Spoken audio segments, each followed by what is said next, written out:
اعوذ باللہ من الشیطان الرجیم بسم اللہ الرحمن الرحیم وانکحوا الایام منکم والصالحین من عبادکم وامائکم ان یکونوا فقراء یغنہم اللہ من فضلہ واللہ واسع علیم۔ میرے واجب الاحترام دوستوں اور بھائیوں، آج میں دو سوالوں کا جواب دینا چاہتا ہوں اور سوال بڑے اہم ہیں۔ پہلا سوال یہ ہے کہ آج ہمارے معاشرے میں پسند کی شادیوں کا رجحان بڑھتا چلا جا رہا ہے، جس کی وجہ سے والدین پریشان نظر آتے ہیں کہ ایک وہ بچہ، ایک وہ بچی جس کو ہم نے 20 سال تک 25 سال تک کھلایا پلایا، اس کو پالا پوسا، ماں نے اس کی خدمت کی، باپ نے اس کی کفالت کی، سارے اس کے اخراجات برداشت کیے، تعلیمی اخراجات ہوں، ہاسٹل کی فیسیں ہوں، یونیورسٹی کی فیسیں ہوں، سکول و کالج کی فیسیں ہوں، لیکن جب یہ زندگی کے اہم فیصلے کا موقع آتا ہے تو بچی اپنی مرضی کر لیتی ہے، بیٹا اپنی مرضی کر لیتا ہے۔ والدین کی مرضی کے بغیر یہ فیصلہ، زندگی کا اہم فیصلہ، بچے اپنی مرضی سے کرنے پر والدین کو مجبور کر دیتے ہیں۔ سوچنے کی بات یہ ہے کہ یہ رجحان کیوں بڑھتا چلا جا رہا ہے۔ نمبر 2، آج ہمارے معاشرے کے اندر معصوم بچوں کے ساتھ، معصوم بچیوں کے ساتھ، نابالغ بچوں کے ساتھ زیادتی کے، ریپ کے، بدفعلی کے واقعات کیوں بڑھتے چلے جا رہے ہیں؟ اس کا جواب میرے دوستوں اور بھائیوں اللہ تعالیٰ جل شانہ نے اس آیت میں دیا ہے جو میں نے ابھی آپ کے سامنے تلاوت کی ہے۔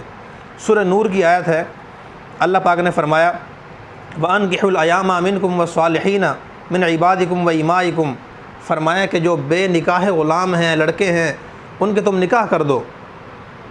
إِن يَكُونُوا فُقَرَاءَ يُغْنِهِمُ اللَّهُ مِنْ فَضْلِهِ، اگر وہ غریب ہوں گے، فقیر ہوں گے، اللہ پاک اس نکاح کی برکت سے ان کو مالدار کر دیں گے۔ تو لہذا جب بھی ہمارے معاشرے کے اندر معصوم بچوں کے ساتھ، معصوم بچیوں کے ساتھ زیادتی کے واقعات پیش آتے ہیں، ریپ کے واقعات پیش آتے ہیں، تو ہمارے معاشرے کے مہذب لوگوں کی طرف سے اور بعض اوقات عام لوگوں کی طرف سے خطرناک قسم کے بیانات، سخت قسم کے جملے سننے میں آتے ہیں۔ ان کو پھانسی پہ لٹکایا جائے، ان کو جلایا جائے، ان کو مار دیا جائے، ان کو اوپر سے نیچے گرا دیا جائے، ان کو جینے کا کوئی حق نہ دیا جائے۔ یہ بیانات، جذباتی قسم کے بیانات اس مسئلے کا حل نہیں ہے۔ اس مسئلے کا حل وہی ہے جو اللہ نے اور اللہ کے رسول نے بتایا ہے۔ اسی طرح میں آپ لوگوں سے پوچھتا ہوں کہ آج ہمارے معاشرے کے اندر پسند کی شادیوں کا رجحان ہے وہ کیوں بڑھتا چلا جا رہا ہے؟ اسی بد نظری کی وجہ سے اور نظر کا غلط استعمال ہونے کی وجہ سے۔ تو لہذا اگر ہم یہ چاہتے ہیں کہ ہمارے بچے زندگی کا یہ اہم فیصلہ ہماری مرضی کے بغیر نہ کریں اور ہمارے بچوں کے ساتھ، معصوم بچوں کے ساتھ ریپ کے واقعات پیش نہ آئیں، تو اس کے لیے ضروری ہے کہ ہم ان ہدایات پہ عمل کریں جو اللہ نے اور اللہ کے رسول نے ہمیں بتائی ہیں، جو اسلام کا، قرآن و حدیث کا مطالعہ کرنے سے ہمیں معلوم ہوتی ہیں، اور وہ چند ایک ہدایات ہیں۔ نمبر 1، انسان بد نظری سے بچے۔ بد نظری سے جب تک انسان نہیں بچے گا، میرے دوستو آپ لکھ لیں، یہ واقعات زنا کے ہوں، بدفعلی کے ہوں، ریپ کے ہوں، یہ واقعات بند نہیں ہو سکتے۔ جب انسان دیکھتا ہے تو انسان کے اندر تحریک پیدا ہوتی ہے، انسان زنا کی طرف مائل ہوتا ہے۔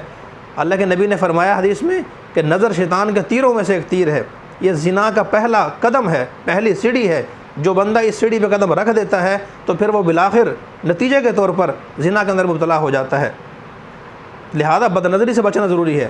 قرآن کریم میں اللہ پاک جل شانہ نے اکثر احکام میں عورتوں کو مردوں کے تابع رکھا ہے۔ چنانچہ نماز کے بارے میں اللہ پاک نے فرمایا اقیموا الصلاۃ، نماز قائم کرو۔ مذکر کا صیغہ استعمال فرمایا لیکن عورتوں کو ضمناً داخل کر دیا اس میں، تو لہذا نماز عورتوں پر بھی فرض ہے۔ اللہ نے فرمایا وآتوا الزکوٰۃ، زکوٰۃ ادا کرو، لیکن عورتیں ضمناً داخل ہیں۔ صیغہ اللہ پاک نے مذکر کا استعمال فرمایا، حکم اللہ پاک نے مردوں کو دیا۔ اسی طرح وحج البیت، اللہ پاک نے فرمایا کہ حج تم پہ فرض ہے۔ کتب علیکم القتال، تم پہ جہاد فرض کیا گیا ہے۔ کتب علیکم الصیام، تم پہ روزے فرض کیے گئے ہیں۔ ان سارے احکام میں اللہ پاک نے مذکر کا صیغہ استعمال فرمایا، براہ راست مردوں کو حکم دیا، لیکن عورتیں ضمناً شامل ہیں اس کے اندر۔ لیکن جب میرے دوستوں اور بھائیوں بد نظری سے بچنے کا حکم آیا، نظر کی حفاظت کا حکم دینے کا وقت آیا، اللہ پاک جل شانہ نے عورتوں کو الگ فرمایا اور مردوں کو الگ فرمایا۔ چنانچہ سورہ نور کی آیت ہے، اللہ پاک نے مردوں کو فرمایا قُل لِّلْمُؤْمِنِينَ يَغُضُّوا مِنْ أَبْصَارِهِمْ وَيَحْفَظُوا فُرُوجَهُمْ، اے میرے محبوب لوگوں سے فرما دیجئے، مومن لوگوں سے کہہ دیجئے اپنے نظروں کی حفاظت کریں اور نظروں کو نیچے رکھیں اور اپنے شرمگاہوں کی حفاظت کریں۔ اسی طرح آگے فرمایا وَقُلْ لِلْمُؤْمِنَاتِ يَغْضُضْنَ مِنْ أَبْصَارِهِنَّ وَيَحْفَظْنَ فُرُوجَهُنَّ، اور مومن عورتوں سے بھی کہہ دیجئے، مومنہ عورتوں سے بھی کہہ دیجئے اپنے نظروں کو نیچے رکھیں اور شرمگاہوں کی حفاظت کریں۔ دیکھیں اگر اللہ پاک جل شانہ نے خواہش انسان کے ساتھ لگائی ہوتی لیکن جائز راستہ نہ دیا ہوتا تو یہ میرے خیال میں غیر مناسب تھا، لیکن جب اللہ پاک نے خواہش لگائی ہے تو اللہ پاک نے جائز راستہ بھی اس کو دیا ہے، تو لہذا ہمیں بد نظری سے بچتے ہوئے نکاح کی طرف آنا چاہیے اور زنا سے ہر صورت بچنے کی کوشش کرنی چاہیے۔ تو پہلی ہدایت تو یہ ہے کہ انسان نظر کی حفاظت کرے۔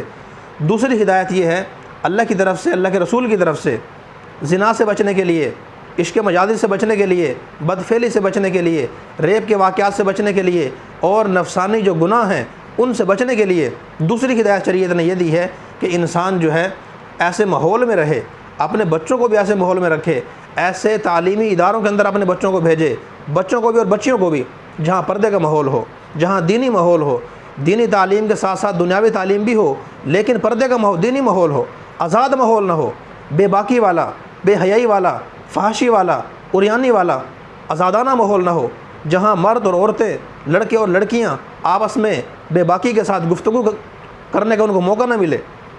دوسری ہدایت یہ ہے، اور ایسے بے شمار ادارے ہیں۔ اور تیسری ہدایت شریعت نے یہ دی ہے کہ انسان موبائل کا جو ہے بقدر ضرورت استعمال کرے۔ یہ حکم بڑوں کے لیے بھی ہے، چھوٹوں کے لیے بھی ہے، بچوں کے لیے بھی ہے۔ ہمارے استاد محترم شیخ الاسلام حضرت مولانا مفتی تقی عثمانی صاحب دامت برکاتہم فرماتے ہیں کہ بھائی آج کے دور میں آئی فون، ٹچ موبائل صرف اس بندے کے لیے استعمال کرنا جائز ہے جس کو اپنے اوپر یہ اعتماد اور بھروسہ ہو کہ میں اس موبائل کا غلط استعمال نہیں کروں گا، آئی فون کا میں غلط استعمال نہیں کروں گا۔ جس کو اپنے اوپر اعتماد نہ ہو اس کو چاہیے کہ یہ موبائل نہ رکھے۔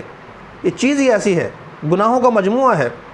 پہلے دور میں سینما ہال ہوا کرتے تھے، ٹی وی نہیں تھا، وہاں لوگ فلمیں دیکھنے جایا کرتے تھے، تو آوارہ قسم کے لوگ چلے جایا کرتے تھے، بے حیا قسم کے لوگ چلے جایا کرتے تھے۔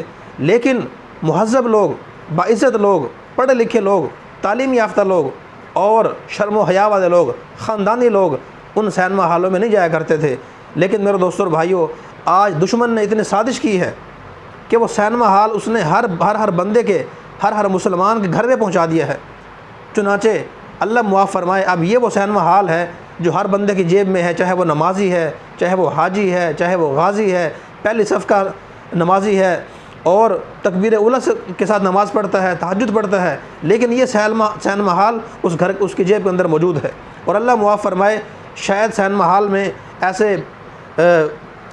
ایسے مناظر وہاں دیکھنے کو شاید نہ ملتے ہوں جس دور میں سینما ہال ہوا کرتے تھے، آج بھی ہیں، جو اس موبائل کے اندر انسان کو دیکھنے کو ملتے ہیں، اور ہر بندہ چھپ کے دیکھ سکتا ہے، شرم و حیا والی بات ہی نہیں ہے۔ تو لہذا موبائل کا بھی انسان بقدر ضرورت استعمال کرے، خاص طور پر اپنے بچوں کو اور جوان بچیوں کو ٹچ موبائل، آئی فون بغیر سخت ضرورت کے ہرگز نہ لے کے دیں۔ اگر لے کے دے بھی دیں تو ان کی نگرانی رکھیں وہ کیسے استعمال کرتے ہیں۔ اور چوتھی ہدایت شریعت نے یہ دی ہے کہ اپنے بچوں کی شادیاں جلدی کریں، اپنے بچوں کی شادیاں جلدی کریں۔ میرے دوستو یاد رکھیں، اللہ پاک نے جو خواہش انسان کے ساتھ لگائی ہے اس کا جو فطرتی علاج ہے، سمجھ آ گئی، اور فطرتی جو نفسانی گناہ ہے ان سے بچنے کا جو طریقہ ہے، جو فطرتی طریقہ ہے اللہ نے اور اللہ کے رسول نے بتایا ہے، وہ نکاح ہے۔ سمجھ آ گئی۔ اگر آپ یہ چاہتے ہیں کہ بچوں کی شادیاں نہ کریں، ان کو بالغ ہوئے 15 سال ہو گئے، 10 سال ہو گئے، آپ بھی چاہتے ہیں کہ اس کو میں جماعت میں بھیج دوں، اس کو میں نماز کی ترغیب دے دوں، اس کو میں تلاوت پہ لگا دوں، تلاوت اس کا حل نہیں ہے، نماز اس کا حل نہیں ہے، تبلیغ میں جانا اس کا حل نہیں ہے، مدرسے میں داخلہ لے لینا اس کا حل نہیں ہے، خانقاہ میں جا کے بیٹھ جانا اس کا حل نہیں ہے۔ اگر ایک آدمی بالغ ہو گیا، 10 سال ہو گئے اس کو بالغ ہوئے، 15 سال ہو گئے، اور شادی آپ نے اس کی نہیں کی، تو وہ نماز پڑھنے کے باوجود بھی گناہ کرے گا، روزہ رکھ کر گناہ کرے گا، مسلمان ہونے کے باوجود گناہ کرے گا، تبلیغ میں جانے کے باوجود گناہ کرے گا، مدرسے میں جانے کے باوجود، داخلہ لینے کے باوجود وہ گناہ کرے گا، اس لیے کہ اس کا حل وہ نہیں ہے، اس کا حل وہ ہے جو شریعت نے بتایا ہے۔ حضرت فاطمہ رضی اللہ تعالیٰ عنہ کی شادی ہوئی تو ان کی عمر غالباً 16-17 سال تھی، اور حضرت علی کی شادی ہوئی تو ان کی عمر 21 سال تھی۔ اللہ کے نبی نے کر دی، اور اللہ کے نبی نے فرمایا جو بندہ، جو نوجوان پاک دامنی کی زندگی گزارنے کے لیے شادی کرتا ہے اس نیت سے تاکہ میں گناہوں سے بچ جاؤں، تو اللہ کا ذمہ، اللہ تعالیٰ نے اپنے ذمہ لیا ہے اللہ پاک ایسے نوجوان کی مدد کرتا ہے اور اس کے لیے رزق کا بندوبست بھی اللہ پاک فرما دیتے ہیں۔ تو لہذا جلد شادیوں کا رجحان بھی انسان کو بڑھانا چاہیے، اور یہ 4-5 ہدایات شریعت نے دی ہیں، ان پہ ہمیں عمل کرنا چاہیے، اور پردے کا خاص طور پہ اہتمام کرنا چاہیے۔ بعض لوگ کہہ دیتے ہیں مولانا صاحب ہمارے دل میں تو کوئی ایسی بات نہیں ہے، دل ہمارا صاف ہے، دیکھتے ضرور ہیں ہم لیکن دل ہمارا صاف ہے۔ تو بھائی یہ بات بھی ٹھیک نہیں ہے۔ ہمارا دل جتنا بھی صاف ہو جائے ازواج مطہرات سے، اللہ کے نبی کی بیٹیوں سے، اللہ کے نبی کی بیویوں سے زیادہ صاف نہیں ہو سکتا۔ اور وہاں اللہ پاک نے کیا فرمایا ان کے بارے میں سورہ احزاب میں، وَإِذَا سَأَلْتُمُوهُنَّ مَتَاعًا فَاسْأَلُوهُنَّ مِنْ وَرَاءِ حِجَابٍ، فرمایا کہ جب تم ان سے کوئی سوال کرو ازواج مطہرات سے تو پردے کے پیچھے سوال کرو۔ کیوں؟ ذَلِكُمْ أَطْهَرُ لِقُلُوبِكُمْ وَقُلُوبِهِنَّ، پردے کے پیچھے سے سوال کرنا یہ تمہارے لیے بھی بہتر ہے، تمہارے دلوں کے لیے بھی بہتر ہے، اور جو ازواج مطہرات ہیں ان کے دلوں کے لیے بھی بہتر ہے۔ تو اللہ تعالیٰ ازواج مطہرات کو فرما رہے ہیں، نبی کریم صلی اللہ علیہ وسلم کی گھر کی جو عورتیں ہیں، صحابہ کرام ہیں، ان کو اللہ کے نبی فرما رہے ہیں کہ پردے کے پیچھے سے بات کریں، یہ تمہارے لیے بہتر ہے۔ تو میرے دوستوں اور بھائیو، پھر ہم اور آپ کیا چیز ہیں؟ تو لہذا یہ چند 2 سوالوں کو میں نے آج جواب دیا ہے، بڑے اہم سوال ہیں کہ آج پسند کی شادی کا رجحان کیوں بڑھتا چلا جا رہا ہے۔ ہمارے والدین نے بھی شادیاں کی ہیں، ہمارے آباء و اجداد نے بھی شادیاں کی ہیں، انہوں نے کون سی شادیاں پسند کی ہیں؟ جہاں والدین کر دیا کرتے تھے ساری زندگی وہ نبھا کرتے تھے۔ ٹھیک ہے، ایک نظر دیکھنا جائز ہے، انسان دیکھ لے، مستحب ہے، دیکھنے چاہیے، لیکن بد نظری کرنا، مسلسل فون پہ باتیں کرنا، مسلسل دیکھنا، ہر روز دیکھنا غیر محرم کو، یہ جائز نہیں ہے۔ اگر والدین چاہتے ہیں کہ بچے ہمارے ہاتھ سے نہ نکلیں تو ان کو ان ہدایات پہ عمل کرنا پڑے گا، وگرنہ جب زندگی کا یہ اہم فیصلہ آئے گا تو والدین کڑتے رہ جائیں گے کہ پالا ہم نے ہے، بڑا ہم نے کیا ہے، خرچہ ہم نے کیا ہے، تعلیم ہم نے دلائی ہے، سارے اخراجات ہم نے برداشت کیے ہیں، اب جب یہ اہم فیصلہ کرنے کا موقع آیا ہے تو ہمارے بچے نے اپنا فیصلہ خود کر لیا، بچی نے اپنا فیصلہ خود کیوں کر لیا؟ تو اس وقت کڑنے کی بجائے بہتر یہ ہے کہ انسان شروع ہی سے تربیت کا ماحول گھر میں رکھے، پردے کا ماحول رکھے، اور موبائل فون انسان بقدر ضرورت استعمال کرے، اور اپنے بچوں اور بچیوں کی شادیاں بر وقت کرنے کی کوشش کرے۔